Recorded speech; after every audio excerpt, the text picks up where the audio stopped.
Yeah.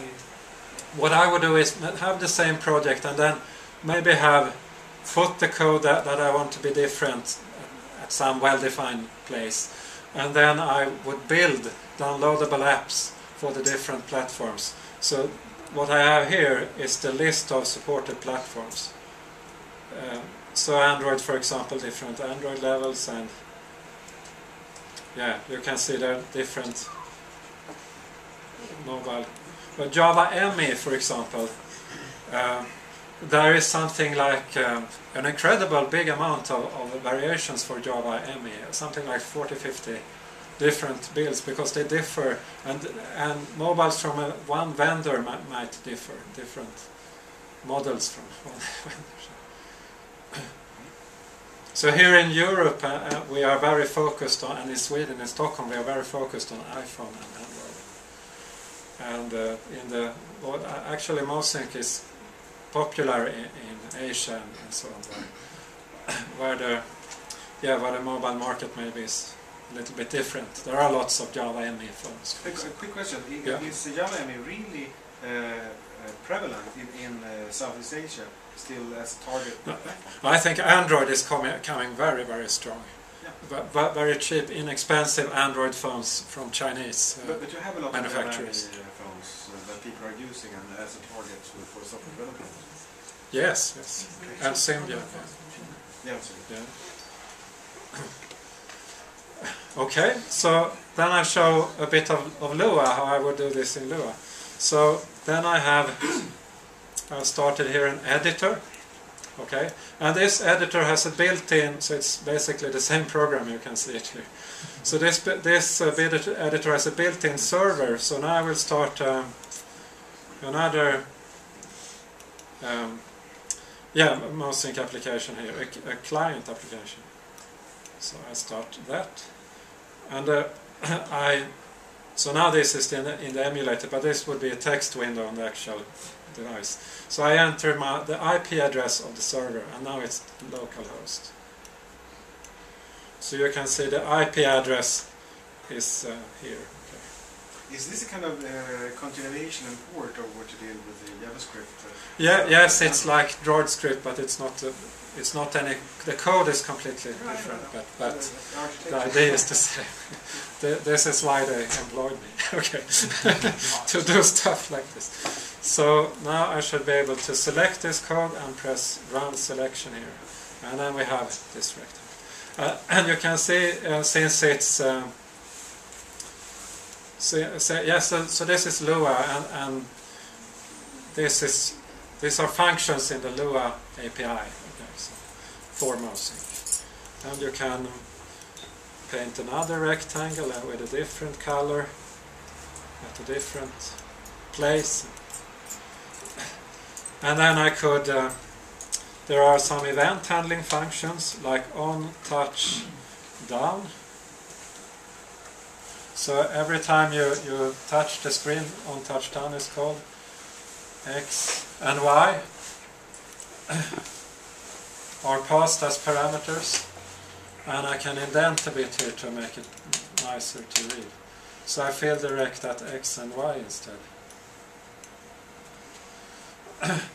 Okay, so then I select this code, run it, which evaluates it. We don't see anything, but now this function is defined in the Lua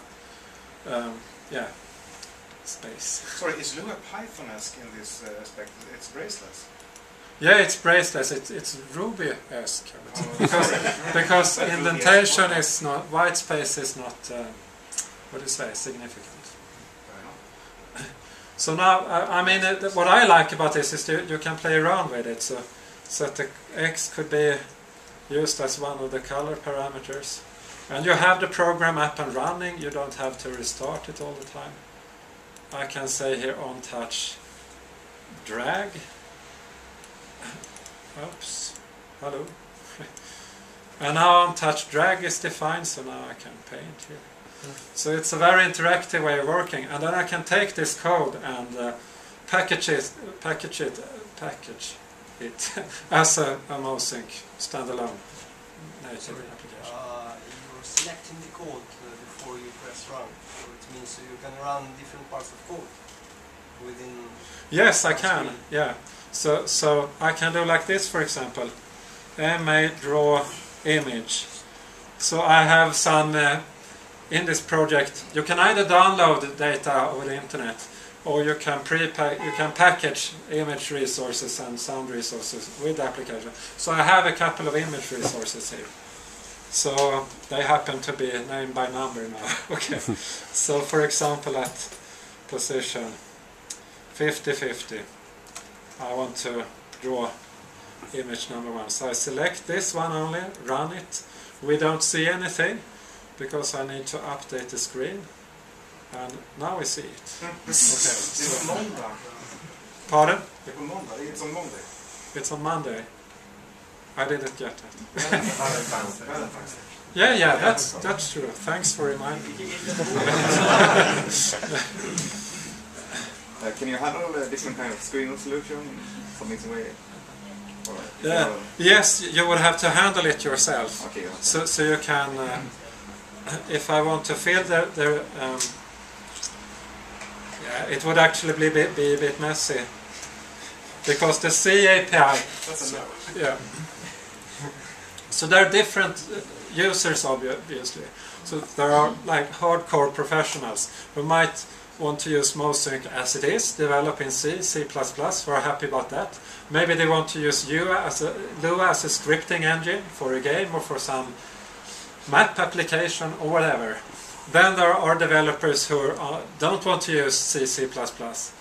For instance, web developers, JavaScript developers, maybe they will find Lua an attractive option. And they can program the bulk of the app in Lua. Then we have also hobbyists and teenagers, even children, 10, 12-year-olds, who might think this be a fun way to learn programming and get something running on a device. And it's so cool because it's fairly easy today to program your computer, but it's difficult to program your mobile phone. I mean, programming Android is quite easy, I think, but still this can enable people who are not professional programmers to do something nice on the phone. That's something I really like doing. So you wanted to know the screen. Just to give an example here. Local, this is a local variable, width of screen equals MA extent. No, sorry. It's extent. This is a C macro. So we have exposed the MoSync API, which is obviously very C, C++ stylish.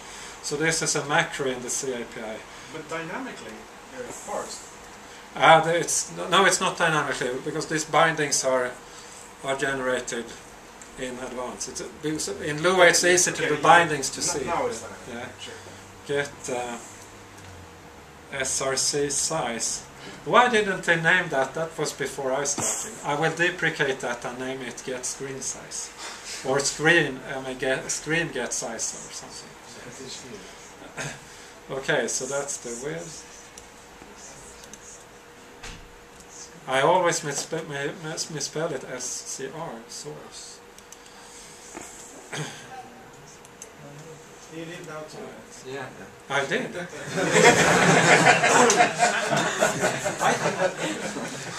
I hate abbreviations so much. So we fill the rect with the width and the height. So now we have some type of color. And then we can, this one we can put that in here. And we use, make it nice, X and Y. You're now displaying the power of a REPL, actually. Yeah. Well, we want to do this. And that bad thing is that the old on touch down is still active. So we can do like this. I could have just defined it as an empty function, but I can also just call on touch drag. I'm a bit sloppy here. Okay. And run program, that evaluates all of the code in the editor. So now the background should change here. yeah, so it's kind of